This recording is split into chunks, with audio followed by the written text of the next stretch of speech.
Humiliation can cut deeper than words, especially when it strikes in public.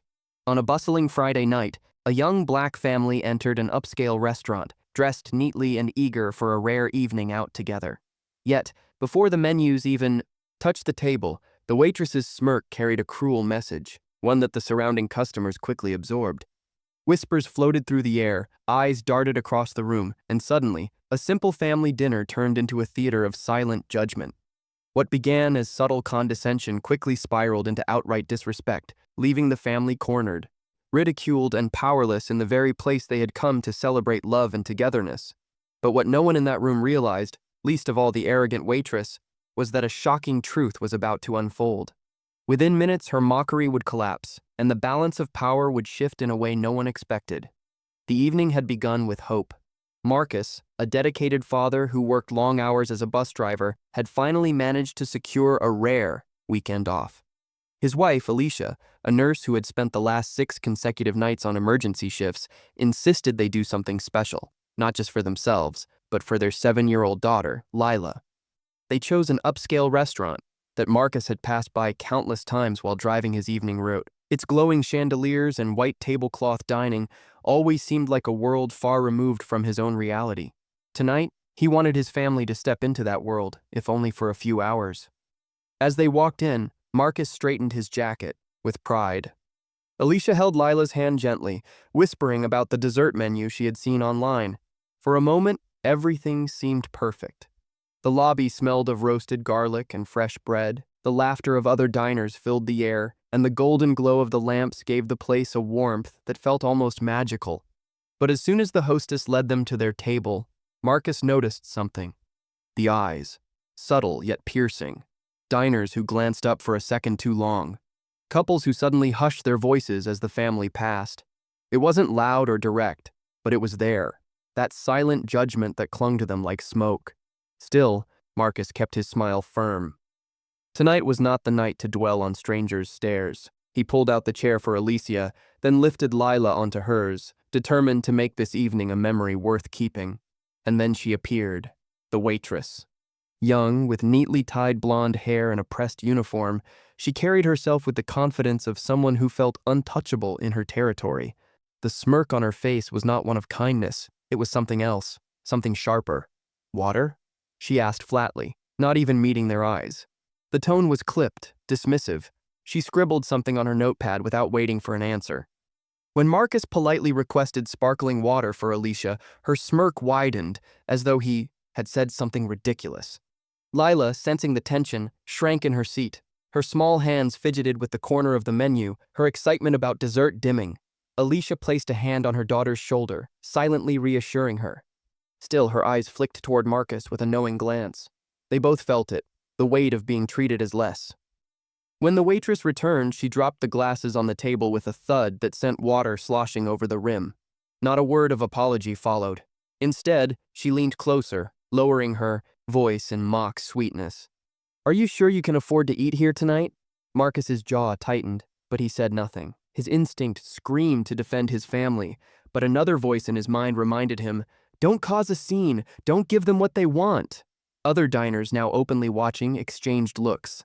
A few chuckled under their breath, others shook their heads pretending to disapprove, but no one spoke up. The humiliation spread across the table like poison, sinking into Alicia's pride and stealing the sparkle from Lila's young eyes. The meal had barely begun, yet the night already felt ruined. But what the waitress, the diners, and even Marcus himself didn't yet realize was this. The man sitting silently at that table wasn't just a bus driver, and the family they dismissed so easily wasn't ordinary. Hidden beneath the surface was a truth that, once revealed, would turn every whisper into stunned silence. The waitress's words lingered in the air like a poisonous cloud. "Are you sure you can afford to eat here?" It wasn't simply a question. It was a statement, a challenge, a cruel dagger cloaked in sarcasm. Marcus forced himself to swallow the anger that burned in his chest. Years of holding back, years of knowing that the wrong reaction could turn him into the angry black man stereotype, years of telling himself to rise above it, all of it collided in that single moment. His knuckles pressed white against the table edge, but his lips never parted. Alicia, meanwhile, leaned toward her daughter with a soft smile, whispering about the dessert she had promised. Her voice was steady, but her eyes betrayed her fury. She had worked 12-hour shifts caring for strangers in the hospital, saving lives without question. And now here she was, treated like less than human because of the shade of her skin. The restaurant carried on around them.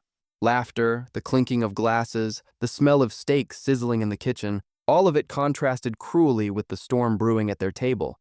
The other diners' reactions only deepened the wound. A few smirked openly, whispering behind their hands. One man shook his head in mock pity, as if Marcus's family was foolish for even setting foot in such a place. And though there were eyes that seemed uncomfortable with what they witnessed, no one spoke up. Not a single person dared to confront the injustice playing out before them.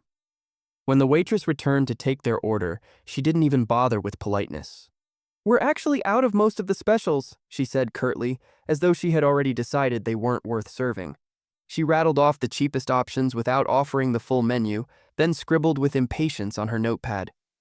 Marcus inhaled deeply. Breathe. Hold it in. Don't give her the satisfaction.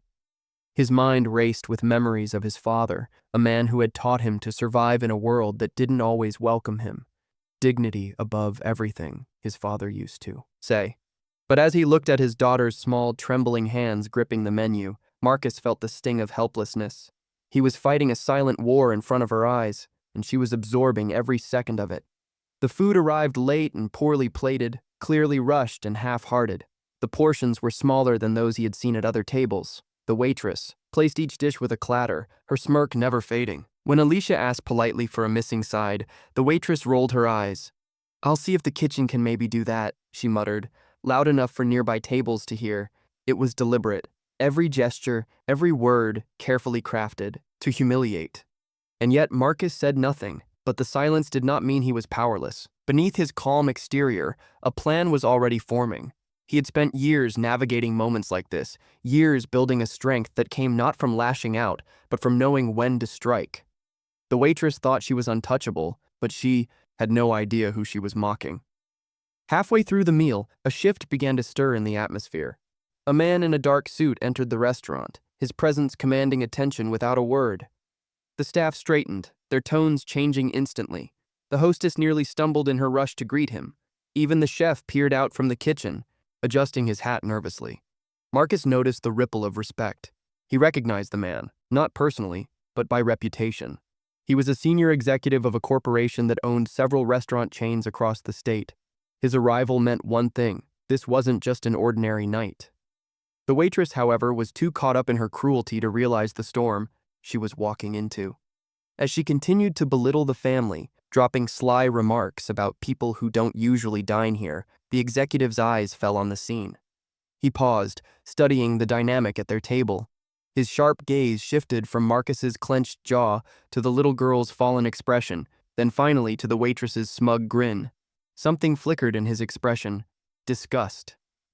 But before he could step in, Marcus made his move. When the bill arrived, the waitress placed it on the table with exaggerated flair, her smirk daring him to flinch. Marcus didn't reach for his wallet. Instead, he leaned back, his calm demeanor finally breaking into something else, not anger but authority. He pulled out his phone, dialed a number, and spoke in a steady voice. Within minutes, the atmosphere of the entire restaurant shifted. Staff began whispering nervously, the manager appeared from the back, and even the arrogant waitress's smirk began to falter. Something was happening, something no one in that room could have predicted. Because Marcus was not just a bus driver, what the waitress and the diners didn't know was that he also sat on the advisory board for the very corporation that owned this restaurant. His influence reached further than anyone in that room could have imagined, and the moment of reckoning was drawing near. The manager hurried to the table, his forced smile barely masking his unease. "Is everything all right with your meal tonight, sir?" he asked, his tone shifting from casual hospitality to urgent caution. He had already received a phone call from corporate headquarters, and the urgency in his superior's voice had been enough to send panic coursing through his veins. Marcus set down his fork gently, his movements controlled and deliberate.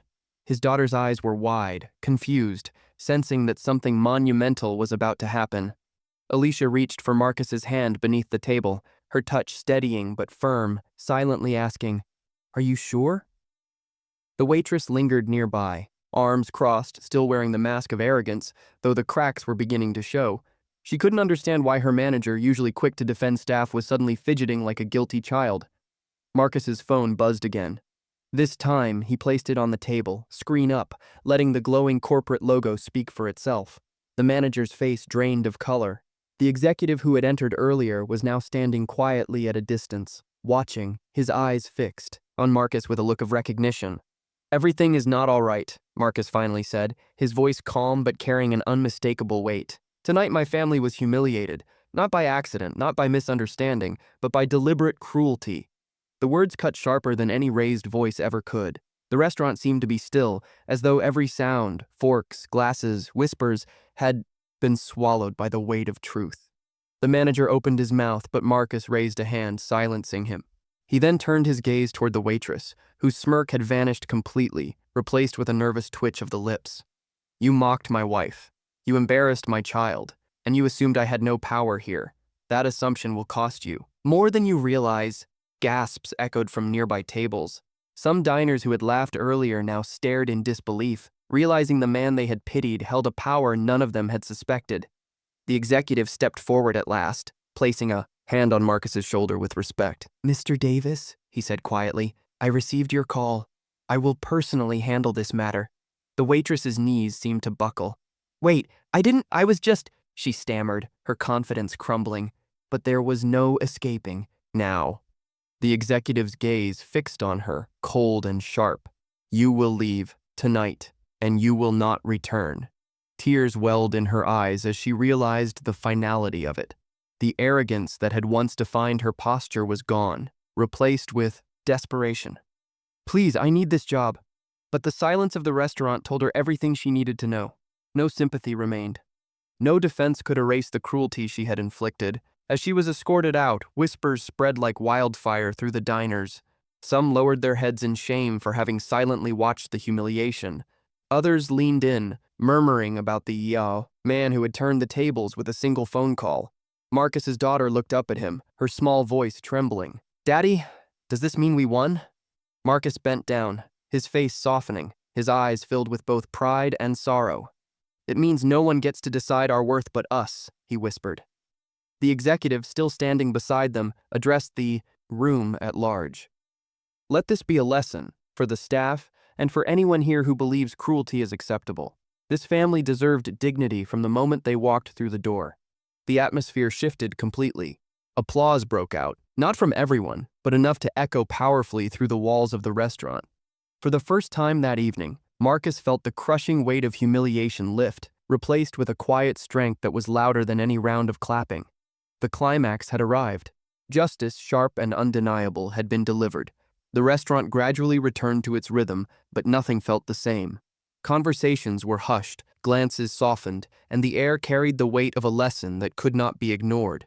Marcus and his family sat quietly as their plates were cleared, though the food had long gone cold. The manager, humbled and pale, returned with trembling hands. "Sir, your meal tonight is, of course, on the house, and please, allow me to extend our sincerest apologies."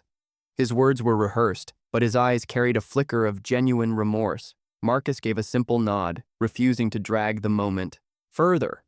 He had no desire for free meals or hollow apologies. What he had wanted was dignity, and for his daughter to see that even in the face of cruelty, strength could prevail without venom. As they stood to leave, the executive followed them, out, shaking Marcus's hand firmly. "Your courage tonight did more than defend your family," he said quietly. "It exposed a truth we cannot afford to ignore. Thank you for reminding us of the standard we should all uphold." Alicia squeezed Marcus's hand tightly as they stepped into the cool night air. Their daughter, now smiling faintly, skipped between them, the earlier shame washed away by the sight of her parents standing tall. But Marcus knew the battle was bigger than one waitress, one restaurant, one night. The world outside those glass doors still carried whispers, prejudices, and judgments that no applause could erase. Yet, as he looked down at his little girl, he realized that what mattered most was the seed planted in her heart, that no matter the humiliation, no matter the doubt, her worth was not defined by others. Days later, word of the incident spread beyond the restaurant. Social media picked it up. sparking conversations about respect, equality, and silent complicity. Some praised Marcus's restraint, others questioned why no diner had spoken sooner. The story forced people to examine themselves, to ask the uncomfortable question: would I have stood up or stayed silent? Marcus never sought recognition, but he knew that every ripple began with a stone. What had started as a night meant for laughter had transformed into a quiet revolution, one small moment of truth shining a light on injustice. And as the story faded from headlines and whispers, one truth remained crystal clear. Sometimes the most powerful victories are not loud or vengeful, but steady, dignified, and undeniable. Because dignity, once reclaimed, can never again be stolen. Reflection. Call to action for audience. And now, I ask you, have you ever witnessed someone being humiliated or judged unfairly? Did you stay silent or did you speak up? Share your thoughts in the comments below. Your voice might be the one that inspires change.